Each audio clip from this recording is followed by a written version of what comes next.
بیان مرمخه یارې تلې په کم لور دی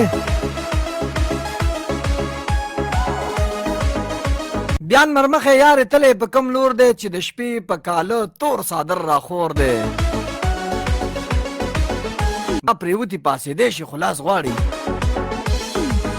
دا پریوتي پاسېدی شي خو لاس غواړي د دې قام وګړی ویښ دی خو شمکور دی د بازار په دهانه کې خاموشي ده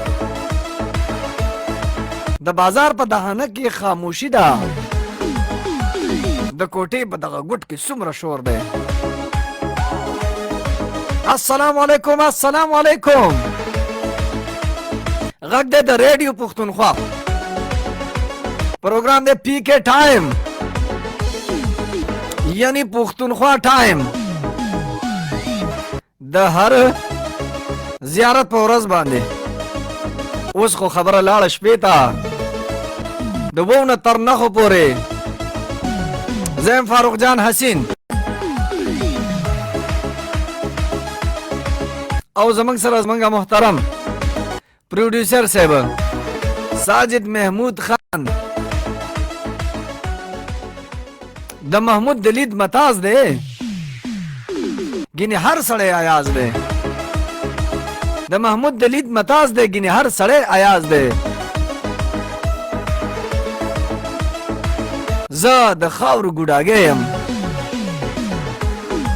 محبت زما اجاز دی بالکل جی په پښتونخوا ټایم کې به زه ځان له نه یم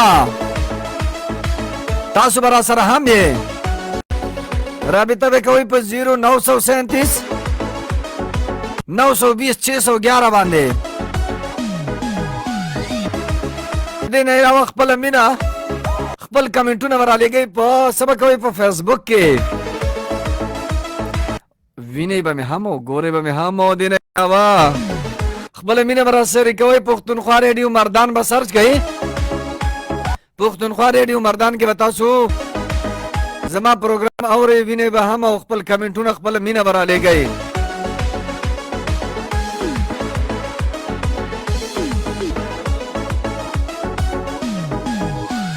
د دې نه علاوه تاسو ته دا خبره معلومه ده چې د پی کې ټایم یعنی پښتونخوا ټایم کې موږ کوشش کوو چې وخت په وخت باندې به داسې یو موضوع باندې خبره وکړو چې هغه زموږ د یارانو زموږ د اورېدونکو د ټولو پښتنو ضرورت وي نو چې کوم خبره باندې ضرورت دی کومه خبره پکار ده په هغه خبره باندې به خبره کوو زه به چېرته هم نه خپله مینه خپله رایه به موږ سره شریکوئ نن به چونکې موسم بدل شو تاسو به ګورئ چونکې ما هم څه ناڅه یخنۍ له وجې او ګرمې کپړې اچولي دي تېروي خو ژوندون ځان دپاره هر څوک ژوند هغه دی چې د بل خدمت کې تیر شي داسې چل به کوو چې ځان سره به دا نور خلک هم به دې ژمي کې کم چې کمزوري کسان دي خپل ټولې کپړې به رالو یعنې نن به منګه خبره کو په ګرم کپړو باندې د موسم مطابق نو زه به چېرته هم نه خپله مینه خپله رایه به څنګه به چې کوم د هغه ضرورتمند خلک شاملو په دې ژمي کې چې هغوی هم هغوی د هغوی بچي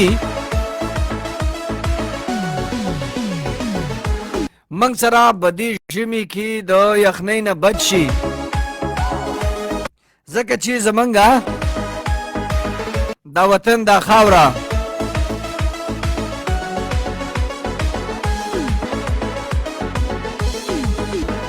په یخنۍ کې سخته یخه وي او په ګرمۍ کې سخته ګرمي وي